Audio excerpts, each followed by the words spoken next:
Manjummel boys கேள்விப்பட்டிருப்பீங்க. கேரளா படம். ஒரு ஊரில் கிராமத்தில் மஞ்சுமோல் கிராமத்தில் இருந்து 10 பசங்க கொடைக்கானல் வந்து சுற்றுலா வர்றாங்க. ஒரு பையன் தவறி விழுந்துடுறான் சார். அவனை காப்பாற்றணும். இதுதான் சார் கதை. சார் உலகத்தில் எல்லாம் ஏற்றுக்கிட்டான் சார். இன்னைக்கு தமிழ்நாட்டில் ஓஹோன்னு ஓடிக்கிட்டு இருக்கு. எல்லா மொழியிலையும் ஓஹோன்னு ஓடிக்கிட்டு இருக்கு. சின்ன படம் சார். கேரளாவில் இயற்கையாக எடுக்கிறாங்க சார். ரொம்ப இயற்கையாக படத்தை எடுக்கிறாங்க. கதாநாயகனுக்காக எந்த மம்முட்டி இருக்கட்டும், மோகன்லால் இருக்கட்டும், எந்த செலவும் எக்ஸ்ட்ரா செலவு பண்ணுறதில்ல சார். தேவையான விஷயத்த சிம்பிளாக சிக்கனமாக பண்ணுறாங்க. ஜெயிக்குது, கதை ஜெயிக்குது. அதனால் டைரக்டருக்கு சுதந்திரம் கொடுத்துடணும். அதில் யாரும் தலையிடக்கூடாது. அதே போல் அங்கே தானா இங்கே ஒரு ரஞ்சித்னு ஒரு டைரக்டர், அவர் சக்ஸஸ் பண்ணி பேர் எடுத்துட்டார். ஆனால் இப்போ அவர் என்ன பண்ணுறாரு, அவருடைய அசிஸ்டன்ட் டைரக்டர்களுக்கு ஒவ்வொரு படம் கொடுக்குறார். பரியேறும் பெருமாள் சிம்பிள், எக்ஸ்ட்ரா எதுவுமே இல்லை. குரூப் டான்ஸ் இல்லை, லவ் சாங் இல்லை, பிரமாதமாக போச்சு. இப்போ நான் ஒரு படம் பார்த்தேன், பேரரசு, என்னது பொம்மை நாயகி, ஓடிடியில். தியேட்டர் வந்ததா இல்லையான்னு தெரியல, பட் ஓடிடியில் பிரமாதங்க. அதில் அந்த யோகி பாபு தாங்க ஹீரோ. மீதி எல்லாம் கிராமத்து ஜனங்க. புதுசாக 2-3 நடிகர் இருப்பாங்க, மற்றெல்லாம் கிராமம். புது நடிகர்கள், எல்லாரும் புது நடிகர்கள்.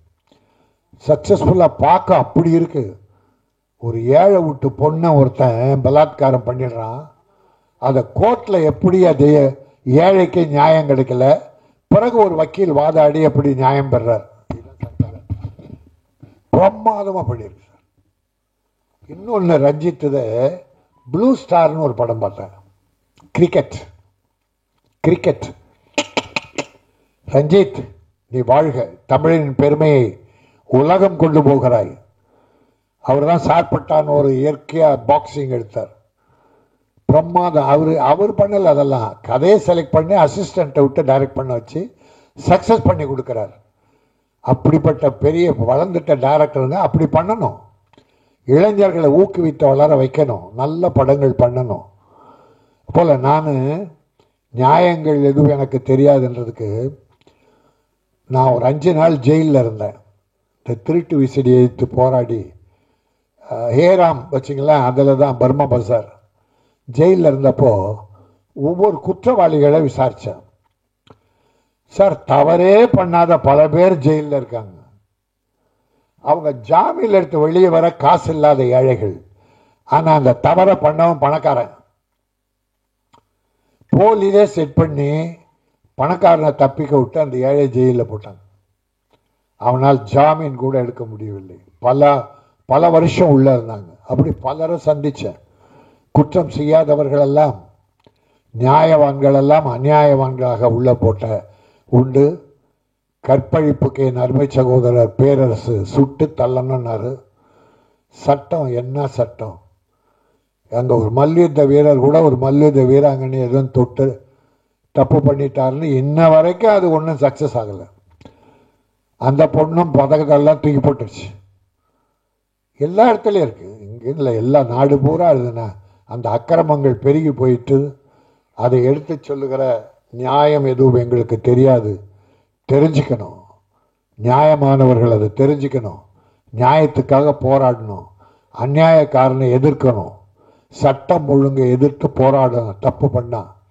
ஆகவே இந்த அற்புதமான நியாயம், இந்த தைரியம், எவ்வளோ தைரியம் இந்த டைரக்டருக்கு இப்படி ஒரு தலைப்பை வைக்கிறது.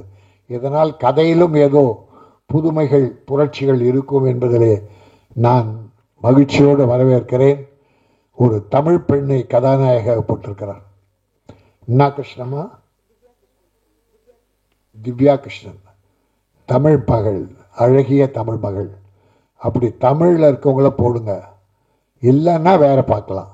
முதலில் தமிழ் நடிகர்கள், டெக்னீஷியன்ஸ் எல்லாரையும் தேர்ந்தெடுத்து போட்டு படம் வெற்றி பெற தம்பி சூர்யா சுப்பிரமணியம் அவர்களை மனதார வாழ்த்துகிறேன். இசையமைப்பாளர் மலேசியா அவர் மிக அற்புதமாக பண்ணியிருப்பார் என்ற நம்பிக்கை இருக்கிறது. கேமராமேனை வாழ்த்துகிறேன். நடிப்பவர்கள், டெக்னீஷியன்ஸ் எல்லோரும் வாழ்த்தி, சுப்பிரமணியம் நல்ல பாதையில் இதை கொண்டு சென்று நீ வெற்றி பெற வேண்டும். என்னுடைய வாழ்த்துக்கள். நன்றி, வணக்கம்.